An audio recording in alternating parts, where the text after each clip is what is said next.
बिस्मिल्लाहिर्रहमानिर्रहीम। अस्सलामु अलैकुम वरहमतुल्लाहि वबरकातुहू।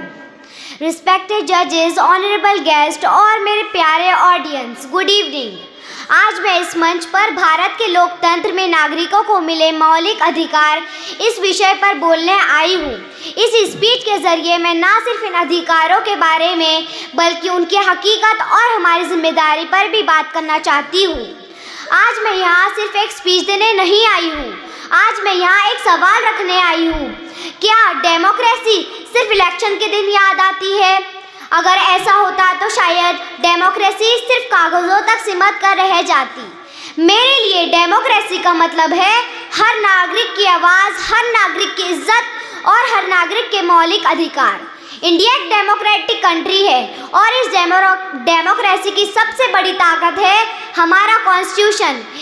इसी कॉन्स्टिट्यूशन ने हमें मौलिक अधिकार दिए ताकि हम डर के बिना जी सके और बराबरी के साथ आगे बढ़ सके। लेकिन आज का सच ये है कि भारत जैसे बड़े लोकतांत्रिक देश में भी सभी नागरिकों को ये अधिकार बराबर महसूस नहीं होते। आज भी मुसलमान, आदिवासी और सोसाइटी के कई कमज़ोर वर्ग ऐसे हैं जो सिर्फ अपने मौलिक अधिकारों के लिए उम्मीद ही नहीं, इंतज़ार भी कर रहे हैं। और जब किसी नागरिक को बराबरी, सुरक्षा या अपनी बात रखने की पूरी आज़ादी नहीं मिलती तो याद रखिए, ये सिर्फ उसी का ही नहीं पूरे देश का नुकसान होता है। सिर्फ वोट देना या रूल्स फॉलो करना ही डेमोक्रेसी नहीं होती।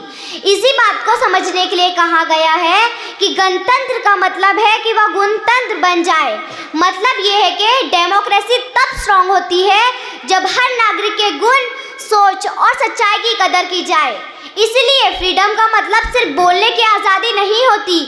फ्रीडम का मतलब है बिना डर के जीना, बिना डर के बोलना और बिना डर के अपना हक मांगना। अगर आज ऐसा होता है और हम चुप रहते हैं तो ये खामोशी भी एक गुनाह बन जाती है। इसीलिए आर्टिकल 14 कहता है कि लॉ के सामने सब बराबर है, चाहे कोई भी धर्म, जाति या पहचान का हो। आर्टिकल 19 हमें बोलने, लिखने और अपनी बात रखने की पूरी आज़ादी देता है। आर्टिकल 21 हमें इज्जत और सुरक्षा के साथ जीने का अधिकार देता है। आर्टिकल 21A हमें कहता है कि हर बच्चे को शिक्षा का अधिकार मिलना चाहिए ताकि कोई भी नागरिक कमज़ोर महसूस ना करे।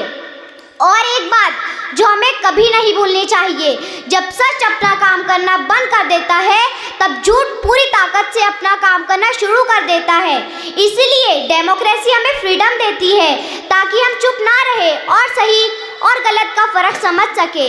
यहीं पर एजुकेशन सबसे ज़्यादा ज़रूरी हो जाती है। एजुकेशन सिर्फ डिग्री के लिए नहीं होती, एजुकेशन इसलिए होती है ताकि हम चुप ना रहे और सही और गलत का फ़र्क समझ सके। एजुकेशन सिर्फ डिग्री के लिए नहीं होती, एजुकेशन इसलिए होती है ताकि हम अपने अधिकारों को समझ सके और जब ज़रूरत पड़े तो इन्हें कानून के दायरे में रहकर अपने हक के लिए खड़े हो सके।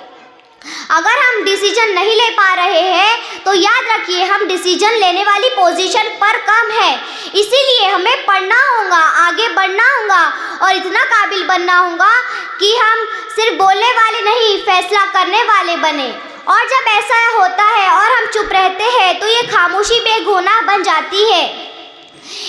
तो याद रखिए, डेमोक्रेसी सिर्फ सरकार से नहीं चलती, डेमोक्रेसी हम सबसे भी चलती है। आज मैं यहाँ एक सवाल छोड़ के जा रही हूँ, क्या हम अपने सिर्फ मौलिक अधिकार जानते हैं या उनके लिए खड़े होने का हौसला भी रखते हैं?